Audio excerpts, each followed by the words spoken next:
नमस्कार। पहली वीडियो में हमने संज्ञा की परिभाषा, संज्ञा के कितने वेद होते हैं तथा जो भाववाचक संज्ञाएं हैं उनकी रचना कैसे होती है, इस पर विस्तार से चर्चा की थी। तो आज हम सर्वनाम, इसकी परिभाषा तथा सर्वनाम के कितने भेद होते हैं इनको विस्तार से जानेंगे। सर्वनाम को इंग्लिश में प्रोनाउन कहते हैं। सर्वनाम शब्द दो शब्दों सर्व और नाम के मेल से बना है।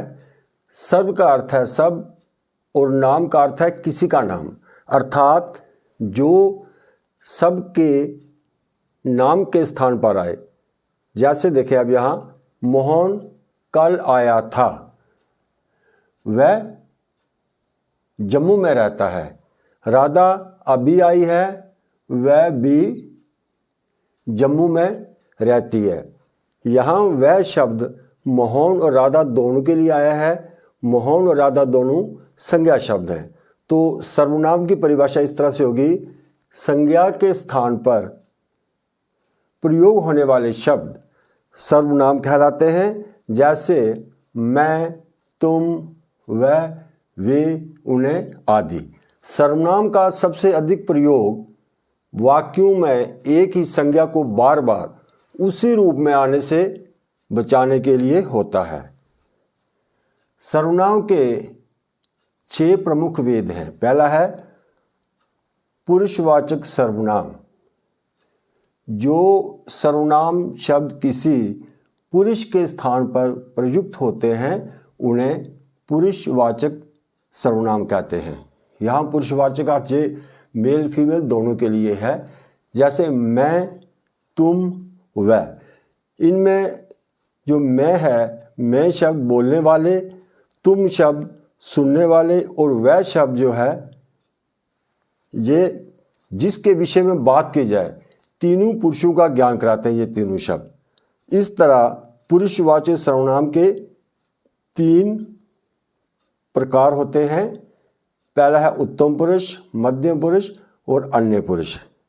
उत्तम पुरुष यानी फर्स्ट पर्सन, जिस सर्वनाम शब्द का प्रयोग बोलने वाला अपने लिए करता है उसे उत्तम पुरुषवाचक सर्वनाम कहते हैं। जैसे मैं, मुझे, मुझको, मेरा, हम, हमें आदि।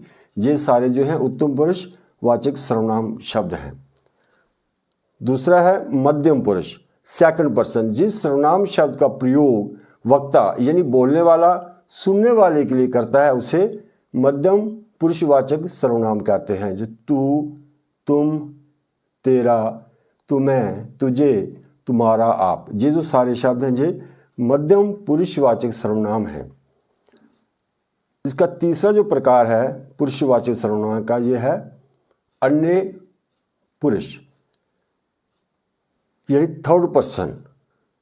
जिस सर्वनाम शब्द का प्रयोग बोलने वाला किसी अन्य के लिए करता है उसे अन्य पुरुषवाचक सर्वनाम कहते हैं। जैसे वह, वे, यह, ये, उन्हें, इसका आदि। ये सारे शब्द जो हैं अन्य पुरुषवाचक सर्वनाम शब्द हैं। तो अब जो इसका दूसरा प्रकार है या भेद है सर्वनाम का, ये है निश्चयवाचक सर्वनाम। निश्चयवाचक सर्वनाम, जो सर्वनाम पास की या दूर की वस्तु या व्यक्ति की ओर निश्चय पूर्वक संकेत करे, डेफिनेट, उसे निश्चयवाचक सर्वनाम कहते हैं। निश्चयवाचक सर्वनाम को संकेतवाचक सर्वनाम भी कहा जाता है। ये उदाहरण देखें, ये मोहन है। ये मोहन अगर पास है तो कन्फर्म है कि ये मोहन है। वह मेरी घड़ी है। वह थोड़ी अगर किनारे पे किसी मेज पे पड़ी है तो वह कह सकते हैं कि वह मेरी घड़ी है और ये भी कन्फर्म है मेरी घड़ी है। वे जम्मू गए हैं। वे जम्मू, जहाँ कन्फर्म है कि वे जम्मू गए हैं। इस तरह से ये, वह, वे, ये निश्चयवाचक सर्वनाम है। तो अन्य पुरुषवाचक सर्वनाम का प्रयोग भी निश्चयवाचक सर्वनाम के समान हो सकता है। तो तीसरा भेद देखें, अनिश्चयवाचक सर्वनाम। जिस सर्वनाम शब्द से किसी निश्चित प्राणी या वस्तु का बोध ना हो, यानी कि ये कन्फर्म ना हो कि ये कौन सा प्राणी या वस्तु है, उसे अनिश्चितवाचक सर्वनाम कहते हैं। यहाँ डेफिनेट नहीं होता। जैसे दूध में कुछ पड़ गया है, कुछ पड़ा है लेकिन कन्फर्म नहीं है, पूरा इसका पता नहीं है कि क्या पड़ा है। ये कुछ जो है ये अनिश्चयवाचक सर्वनाम शब्द है। इसी तरह बाहर कोई आया है, आया तो है कोई, पर कौन आया है इसका कन्फर्म नहीं है। ये है कुछ कोई, ये दोनों अनिश्चयवाचक सर्वनाम है। चौथा भेद जो है संबंधवाचक सर्वनाम। जो सर्वनाम शब्द एक सर्वनाम का दूसरे सर्वनाम के साथ संबंध प्रकट करते हैं उन्हें संबंधवाचक सर्वनाम कहते हैं। जैसे जैसा करोगे वैसा भरोगे, जैसा वैसा, जिसकी लाठी उसकी बैंड, जिसकी लाठी उसकी बैंस। इन दो उपवाक्यों को जैसा वैसा जिसकी उसकी शब्दों से जोड़ा गया है, ये संबंधवाचक सर्वनाम है। इसी तरह जो मेहनत करेगा वह सफल होगा इत्यादि। पांचवा जो भेद है इसका वो है प्रश्नवाचक सर्वनाम। जिन सर्वनाम शब्दों से प्रश्न का बोध होता है उन्हें प्रश्नवाचक सर्वनाम कहते हैं। उदाहरण देखें, कमरे में कौन बैठा है, ये प्रश्नवाचक सर्वनाम है। कोई किसी जैसे पूछता है कि बैठा हुआ है कि वो कमरे में कौन बैठा है, वह क्या चाहता है। यहाँ भी प्रश्न है कि उसकी क्या डिमांड है, वह क्या चाहता है। कौन क्या, ये प्रश्नवाचक सर्वनाम है। जो छठा भेद है यह निजवाचक सर्वनाम।